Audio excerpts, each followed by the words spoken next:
বিশ্বকাপ ফাইনালের আগে অপ্রত্যাশিত সমস্যার মুখে পড়েছে বর্তমান চ্যাম্পিয়ন আর্জেন্টিনা। নিউ ইয়র্কে পৌঁছেই কানাডার দাবানলের ধোঁয়ায় সৃষ্ট বায়ুদূষণ ও সতর্কতামূলক পরিস্থিতির মধ্যে পড়েছেন লিওনেল মেসিরা। আগামী রোববার বাংলাদেশ সময় রাত 1টায় নিউ জার্সির মেটলাইফ স্টেডিয়ামে শিরোপা নির্ধারণী ম্যাচে স্পেনের মুখোমুখি হবে আর্জেন্টিনা। তবে আটলান্টা থেকে নিউ ইয়র্কে যাত্রার সময় ভারী বৃষ্টির কারণে দলের চার্টার ফ্লাইটও নির্ধারিত সময়ের চেয়ে দেরিতে ছেড়ে যায়।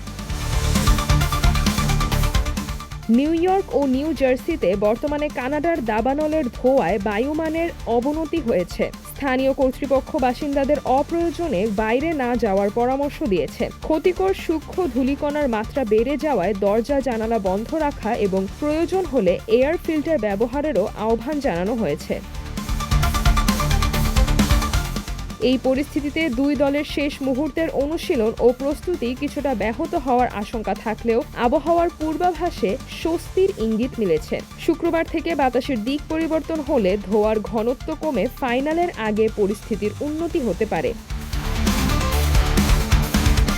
সিজরাতুল আভা, দৈনিক আওয়ার বাংলাদেশ।